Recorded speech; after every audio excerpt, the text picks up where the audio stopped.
गांव का शुद्ध खाना। माँ जी, घी खत्म हो गया है, अब कैसे काम चलेगा? मैं ऐसा करती हूँ, नुक्कड़ वाली दुकान से ले आती हूँ। हाँ हाँ, सब समझती हूँ मैं। क्यों तू दुकान तक जाने को फड़फड़ा रही है? अरे बस बाहर जाने को कह दो, ऐसे शक्ल खिलकर गुलाब हो जाती है महारानी की कि पूछो मत। अभी घर का एक काम बता दूं ना तो मौत आ जाएगी तुझे। अरे माँ जी, मैं कौन सा आइसक्रीम खाने के लिए आपसे पैसे मांग रही हूँ? घर में अगर कोई सामान खत्म हो रहा है तो उसमें मैं क्या कर सकती हूँ, आप ही बताओ। क्यों, तुझे पता है ना 1 तारीख को ही घर का सामान आता है, फिर जरूरत क्या है ज्यादा चप्पर चप्पर करने की? अरे माँ जी, आपको पता है अभी 1 तारीख में पूरे 10 दिन बाकी है, और आपका पोता तो स्कूल बिना पराठे के जाने से रहा। हर रोज पराठा चाहिए उसे। अब क्या करूँ, सरसों के तेल से पराठा बना दूँ क्या? अरे मुझे वो सब कुछ नहीं पता, तेरा बेटा है, तू संभाल। मैं यहाँ शहर में मिलने वाला घी नहीं खाने वाली। अरे पता नहीं क्या क्या मिलावट करते हैं ये लोग। सामान तो गांव से ही आएगा, शुद्ध और सात्विक। माँ जी के सामने तो कुछ भी कहना मतलब अपना सर दीवार में देकर मारना। इन पर कोई असर नहीं होने वाला। पता नहीं देवर जी ने कौन सी पट्टी पढ़ा कर रखी है जो माँ जी को उनके अलावा किसी की बात समझ में नहीं आती। क्या हुआ, आप समझ नहीं पा रहे? आइए इन कॉम्प्लिकेटेड से परिवार के सदस्यों से आपका परिचय करा देते हैं। सबसे पहले मिलिए घर की मुखिया जानकी देवी से। घर में पत्ता भी हिलता है ना तो जानकी की इजाजत से ही हिलता है। जानकी के 2 सुपुत्र हैं, बड़ा बेटा श्रवण, छोटा बेटा प्रवीण। श्रवण तो बिल्कुल अपने नाम की तरह श्रवण कुमार था। माँ की बोली मतलब ईश्वर के कहे अटल वाक्य थे उसके लिए। और हमारे श्रवण कुमार की धर्मपत्नी है आरजू कुमारी, जिनका एक नन्ना मुन्ना छोटा शैतान राजकुमार है जिसका नाम है अक्षत। बड़ा बेटा चाहे श्रवण कुमार हो, लेकिन जानकी देवी की आंखों का तारा तो छोटा प्रवीण ही है। प्रवीण को जानकी जरूरत से ज्यादा लाड़ प्यार करती है, जिसके कारण वो घर में सबसे ज्यादा सर चढ़ा और खुराफाती है। माँ देख रही हो आजकल खाने पीने की चीजों में कितनी मिलावट हो रही है। अरे भाई, शहर में मिल रहा खाने का सामान तो जहर के समान हो गया है। मैं तो कहता हूँ शहर का कोई सामान लाने लायक ही नहीं होता है। शहर से तो गांव ही भले है। बात तो तेरी सही है बेटा, लेकिन अब गांव में जाकर रह पाना भी तो संभव नहीं है ना। अब श्रवण की नौकरी तो यहीं शहर में है, गांव जाकर रहेंगे तो घर कैसे चलेगा? सो तो है माँ, करे तो क्या करे। अच्छा, मेरे पास ना एक आइडिया है। क्यों ना मैं हर महीने की 1 तारीख को अपने गांव जाऊं और वहीं से सब सामान खरीद कर ले आऊं। ज्यादा से ज्यादा क्या होगा, पेट्रोल का पैसा खर्च होगा, लेकिन खाने पीने का सामान तो शुद्ध मिलेगा। और गांव में अपने कितने जानने वाले भी हैं। अरे बेटा, पूरे 2 घंटे लगते हैं गांव तक जाने में, क्या जरूरत है? हर महीने इतना सामान लाना होता है, बिना बात झंझट हो जाएगा। अरे माँ, मैं भैया जितनी अच्छी नौकरी नहीं करता तो क्या हुआ, प्यार तो मैं भी करता हूँ ना अपने परिवार से। अपने परिवार के लिए मैं इतना तो कर ही सकता हूँ। कोई झंझट नहीं है, मैं कर लूंगा। प्रवीण की जिद करने पर जानकी मान जाती है और गांव के शुद्ध खाने के लिए प्रवीण को गांव भेजकर सामान मंगवाने लगती है। भाभी, जल्दी से लिस्ट बना कर दो महीने भर के सामान की। आज मैं गांव जाने वाला हूँ। देखो, जितना मुझे याद आया उतना तो मैंने लिस्ट में लिख दिया है, और बाकी अगर कुछ कम ज्यादा हो जाएगा तो यहाँ कौन सा दुकानों का अकाल पड़ा हुआ है। नुक्कड़ पे ही तो दुकान है, जाकर फटाफट ले आएंगे। अरे ये क्या बात हुई? जब वो महीने भर का राशन लेने जा रहा है तो नुक्कड़ वाली दुकान से राशन क्यों लेंगे भाई? अगर हमें यहीं से खरीद कर खाना होगा तो इस प्रवीण को 2000 का पेट्रोल फूंक कर गांव जाने की जरूरत क्या है, बता? तू ना ज्यादा दिमाग मत चलाया कर। फटाफट से लिस्ट बनाकर प्रवीण को थमा, और खबरदार जो महीने के बीच में मेरे सामने आकर सामान खत्म होने का रोना रोया तो सामान कम ज्यादा हुए तो उसकी जिम्मेदारी तेरी। सास की बात सुनकर बेचारी आरजू एक बार फिर से जाकर लिस्ट चेक करने लगती है। वो जानती थी कि अगर महीने में 1 चुटकी नमक भी कम पड़ गया तो गलती तो उसकी ही निकाली जाएगी और फिर उसे बातें सुनने को मिलेगी। प्रवीण गांव से सामान लेकर घर लौटता है तो सामने जानकी को उसका इंतजार करते हुए पाता है। अरे बेटा, बताया नहीं तूने कितने का बिल बना पूरे महीने के राशन का? माँ देखो, 2500 तो आने जाने में ही खर्च हो गया, और उसके अलावा ये पूरे 22,000 का राशन आया है। क्या कहा? 22,000 का राशन? कुछ ज्यादा नहीं हो गया? मैंने तो सुना है कि गांव में हर सामान सस्ता मिलता है, फिर तू सब सामान इतना महंगा कैसे ले आया? देखो माँ, पहली बात तो ये कि अगर भरोसा ना हो तो आगे से मुझे सामान लाने को मत कहना। अरे भाई, मुझसे बड़ा मूर्ख कौन होगा? मैंने पूरा दिन आप लोगों के चक्कर में खराब कर दिया और अब आप मुझसे एक एक पैसे का हिसाब मांग रहे हो। मैं कोई चोर डकैत नजर आता हूँ क्या आपको? अरे नहीं बेटा, मेरे कहने का वो मतलब नहीं था। तूने तो मेरी बात का गलत मतलब निकाल लिया। मैं तो बस ये कहना चाहती थी कि गांव में तो शहर के मुकाबले महंगाई थोड़ी कम होती है ना, फिर ये सामान इतना महंगा कैसे पड़ गया तुझे? देखो माँ, अब गांव के किसान इतने बेवकूफ नहीं है कि उन्हें ये पता ना हो कि बाजार में जाकर उनका सामान कितने में बिकता है। अरे अब तो गांव गांव में मोबाइल इंटरनेट पहुंच गया है और किसाना बहुत तेज हो गया है। शहर से भी ज्यादा ऊंचे दामों में सामान बेच रहे हैं वो। और जब उनसे मोल भाव करो तो पता है क्या जवाब देते हैं? कहते हैं जब शहर में जाकर यही मिलावट वाला सामान ऊंचे दाम पर खरीदोगे तब पता चलेगा। हम शुद्ध सामान बेचते हैं भाई, इसीलिए हमारा दाम तो अलग लगेगा ही। अब तुम ही देख लो, ये बासमती चावल जो हम 80 रुपये किलो खरीदते हैं, गांव में किसान ने 110 रुपये किलो दिया। हाँ, बस इसकी गारंटी है कि इसके अंदर कोई भी केमिकल और कीटनाशक नहीं मिला है। इसी तरह गेहूं, मसाले, दालें, सब कुछ मैं किसानों से ही खरीद कर लाया हूँ। सबकी शुद्धता की गारंटी है। अब या तो शुद्ध खाना खा लो या फिर पैसों की चिंता कर लो, दोनों में से एक ही काम हो सकता है। अब तुम ही सोचो ना, शहर का ये मिलावट वाला जहर खाने से तो गांव का ये शुद्ध खाना है। बेशक हमें थोड़े पैसे फालतू देने पड़ रहे हैं, लेकिन अभी सोचो ना, घर में सबको फायदा कितना करेगा। अरे बेटा, ये क्या, इसमें तो लिखा है देसी घी तू 1800 रुपए किलो लेकर आया है। अरे बेटा, डब्बे वाला घी तो 700 रुपए किलो मिल रहा है। ऐसा करो माँ, तुम डिब्बे वाला घी मंगवा लिया करो, मेरी जान छोड़ो। अरे चल जाने दे, तू तो बस ना छोटी छोटी बातों पर नाराज हो जाता है। अच्छा चल, तू इतनी दूर गया आया, पूरा दिन गर्मी में परेशान रहा, ये ले 2000 रुपये तू रख ले मेरी तरफ से, तेरी पॉकेट मनी। अब खुश? हाँ, अब ठीक है। अगले दिन, देवर जी आपका टिफिन बना दिया है, टेबल पर रखा है, जाते हुए याद से लेकर जाना। अरे नहीं भाभी, आज से ना मैं टिफिन लेकर नहीं जाऊंगा। अरे भाई क्यों, क्या बात हो गई? टिफिन क्यों नहीं ले जाओगे? उपवास है क्या? अरे नहीं, वो बात नहीं है। वो क्या है ना, मेरे ऑफिस में कैंटीन खुल गई है और अब से हमें दोपहर का खाना वहीं पर फ्री में मिलेगा, और सही में खाना भी बहुत अच्छा होता है। मैंने सोचा है अब से वहीं पर मैं गर्मा गर्म खाना खा लिया करूंगा। फिर आपको भी तो सुबह सुबह कितने काम होते हैं, आप भी तो इतने सारे टिफिन तैयार करने में परेशान हो जाती हैं। अरे नहीं नहीं देवर जी, आप तो सबकी सेहत की कितनी चिंता करते हैं। अब मैं आपको ऐसे कैसे कैंटीन का खाना खाने दे सकती हूँ? पता नहीं कैसे तेल घी में बनाते होंगे वो लोग, और मुझे आपके लिए टिफिन बनाने में कोई तकलीफ नहीं होती। आप ऐसी बातें अपने मन में क्यों लेकर आते हैं? आप लेकर जाइए ना अपना टिफिन। अरे नहीं भाभी, मैंने बोला ना, अब ऑफिस में यार दोस्तों के साथ कैंटीन में जाकर खाना अच्छा लगता है, वरना ना सब लोग मजाक उड़ाते हैं मैं स्कूल के बच्चों की तरह घर से टिफिन लेकर आता हूँ। अरे समझा करो ना भाभी। अरे चल ठीक है, जाने दे, उम्र है इसकी यार दोस्तों के साथ रहने की, कर लेने दे इसे इसके मन की। अच्छा आप कहती हैं तो ठीक है माँ जी। दोपहर के समय, अरे बहू चल खाना लगा दे, 2 बजने जा रहे हैं। अब क्या रात में खाना देगी? नहीं माँ जी, खाना तैयार है, आप हाथ धो लीजिए, मैं खाना लगाती हूँ। अरे ये कैसा मरीजों वाला खाना बनाया है तूने? न खाने में खुशबू है, न स्वाद, न रंग। आज क्या मन नहीं था तेरा खाना बनाने का?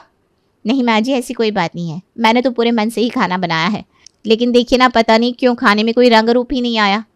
सास खाने का टुकड़ा मुंह में डालती है तो उसे खाना बड़ा ही अजीब लगता है। अरे बहू कैसा स्वाद है, ना खाने में, ना दाल में कोई स्वाद आ रहा है, ना चावल में, रोटी भी ना कुछ अजीब सी लग रही है। मेरे मुंह का तो स्वाद खराब हो गया। ये खाना ना बड़ा बेस्वाद बना रखा है तूने। माँ जी मैंने भी थोड़ी देर पहले ही खाना टेस्ट करा, मुझे भी खाना बहुत ही बेस्वाद लगा, लेकिन ऐसा क्यों हो रहा है समझ में नहीं आया। अरे थोड़ा ध्यान ना मोबाइल से हटाकर खाने में लगाया कर, तब तो ढंग का खाना बनेगा। आजकल की बहुओं की एक आंख मोबाइल पर रहती है, खाने में स्वाद आए तो आए कैसे? माँ जी मैं शाम को अच्छा खाना बनाने की कोशिश करती हूँ, आप नाराज़ मत होइए। शाम के समय एक बार फिर से आरजू बड़े जतन से अच्छा खाना बनाती है, लेकिन इस बार भी खाने में वो स्वाद था ही नहीं। वैसा तो तेरी भाभी ने सूंघने लायक भी खाना नहीं बनाया, लेकिन क्या करे, फूटी किस्मत हमारी, जो बना है खाना तो वही पड़ेगा। आज तू भी खा ले खाना। अरे मैं तो ना बाहर से ही कुछ खाकर आया था, इसलिए मेरे लिए खाना मत बनाना, आप लोग खाओ आराम से। क्या देवर जी, दोपहर में भी आप लंच लेकर नहीं गए थे, अब भी खाना नहीं खा रहे हैं, ऐसे कैसे काम चलेगा भाई? पूरा पूरा दिन खाना नहीं खाओगे तो सेहत पर गलत असर पड़ने लगेगा। अरे नहीं भाभी, मैं भूखा थोड़ी ना हूँ, बता तो रहा हूँ, बाहर दोस्त मिल गया था, उसके साथ ही थोड़ा बाहर खाना खा लिया। आप लोग ना बड़ी जल्दी टेंशन में आ जाते हो। अरे अब मैं कोई छोटा बच्चा नहीं रह गया हूँ, अपने खाने पीने का ध्यान में रख लेता हूँ। अब तो ये रोज का ही नियम हो गया था। प्रवीण ना तो दोपहर में लंच लेकर जाता और शाम को भी किसी न किसी बहाने से डिनर के समय बाहर निकल जाता। माँ जी एक बात कहूँ आपसे, जब से ये गांव वाला शुद्ध खाना आने लगा है, आपको ऐसा नहीं लगता हमारे खाने का जैसा स्वाद ही चेंज हो गया है? न खाने में रंग आता है, न स्वाद, ना ही कोई खुशबू, जबकि गांव का खाना तो आप कहती हैं सबसे ज़्यादा शुद्ध होता है। अरे बेटा, मुझे तो ऐसा लगता है हमें ये मिलावट वाला खाना खाने की ऐसी आदत हो गई है कि अब शुद्ध खाना हमारे समझ में नहीं आ रहा। अरे बेटा, ये जो हमारी मुँह ज़बान है ना, इसे भी कीटनाशक चाटने की आदत हो गई है।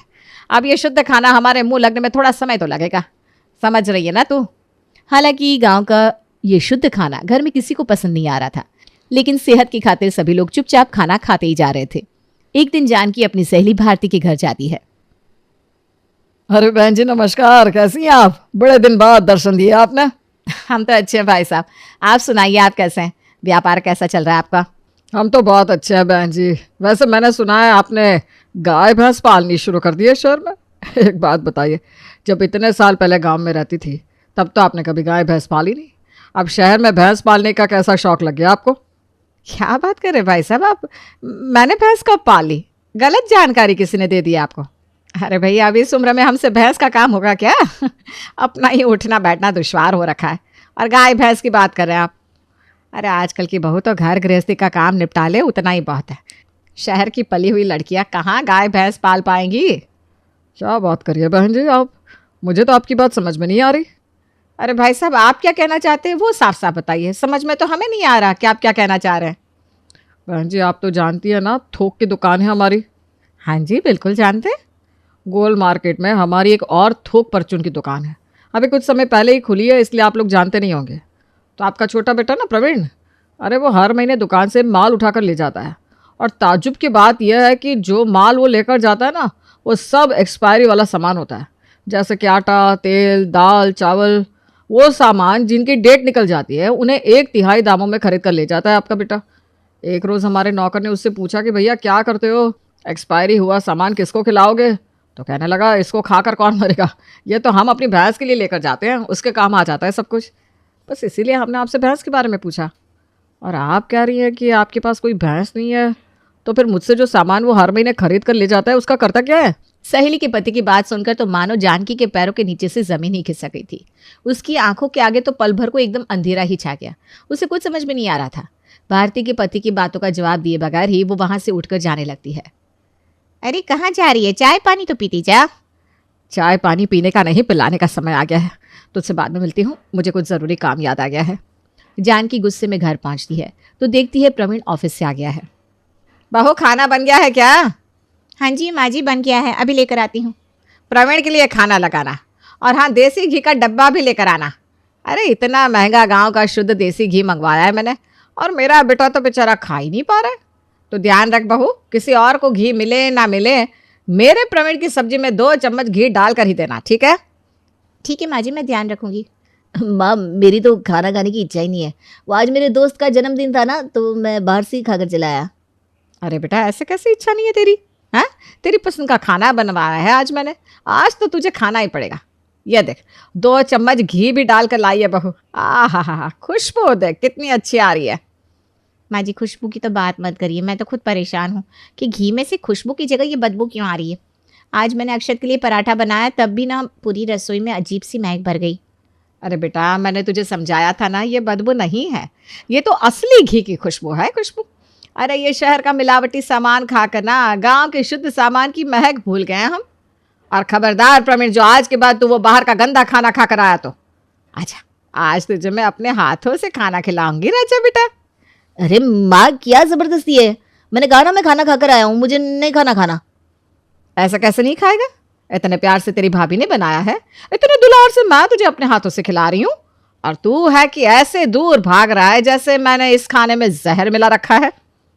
अरे जहर ही तो है ये, दिखाई नहीं दे रहा है आपको? इतनी बुरी बदबू आ रही है इसमें, और फिर आप लोग मेरे पीछे पड़े हैं कि मैं इसे खाऊं। अरे नहीं खाना मुझे ये गंदा बदबूदार खाना। क्यों बेटा, आज तेरी खाने की बारी आई तो तुझे ये खाना गंदा और बदबूदार लगने लगा, और हमें जो तू महीनों से ये गंदा खाना शुद्ध देसी खाना कहकर खिला रहा है, तब तुझे इस बात का एहसास नहीं हुआ कि हमारी सेहत के साथ तू कितना बड़ा खिलवाड़ कर रहा है। और मेरी छोड़, मैं तो अपनी जिंदगी जी चुकी हूँ, उस नन्हे से अक्षत के ऊपर भी तरस नहीं आया तुझे? अपनी बहू और बड़े बेटे से भी ज्यादा विश्वास किया था मैंने तेरे ऊपर, लेकिन तूने ना आज मुझे बहुत निराश किया है। बता क्यों किया तूने यह सब? अच्छा तो तुम्हें पहले ही सब कुछ पता लग चुका है माँ। ठीक है तो सुनो, ये जो तुम्हारी एक एक पैसा गिन गिन के खर्च करने की आदत थी ना माँ, उससे तंग आ गया था मैं। सब कुछ लेकर तिजोरी में बंद कर लेती हो और फिर जेब खर्च के नाम पर सिर्फ चवन्नी अठन्नी देती हो। भैया ने पता नहीं कैसे इतने साल आपके साथ गुजार लिए, लेकिन मुझे ऐसी ज़िंदगी जीना मंजूर नहीं था। इसलिए फिर मैंने ये गांव के खाने वाला आइडिया निकाला, और शुद्ध खाना खिलाने के नाम पर मैं जानबूझकर सस्ता माल खरीद कर लाने लगा और आपको 2 गुना दाम बताकर बेचने लगा। अपने परिवार की सेहत से खिलवाड़ करते शर्म नहीं आई तुझे? अरे कुछ नहीं होता, बाजार में स्ट्रीट फूड के नाम पर जो बेचते हैं ना, उसमें कौन सा सब कुछ बहुत शुद्ध और अच्छा डाला जाता है? यही सब सामान होता है जिसे सब चटकारे ले लेकर खाते हैं, कोई नहीं मरता। जब होटल में खा सकते हैं तो अपने घर में क्यों नहीं? देख लिया माँ जी आपने, ज़्यादा भरोसा हमेशा दुख ही देता है। जब मैं बाजार से कोई सामान लाने के लिए कहती थी तो आपको हमेशा यही लगता था कि शायद मैं इसलिए सामान लाना चाहती हूँ ताकि रुपयों की हेरफेर कर सकूँ। अब तो आपको समझ में आ गया ना, जिस बहू को आप लोग जीवन भर पराया पराया कहकर अपमानित करते हैं, हमेशा वही खराब नहीं होती, कई बार अपने सगे बेटे भी धोखा दे जाते हैं। बहू की बात का सास के पास कोई जवाब नहीं था, इसलिए अपने किए के लिए वो बहू से माफी मांगती है और छोटे बेटे प्रवीण को जमकर फटकार लगाती है।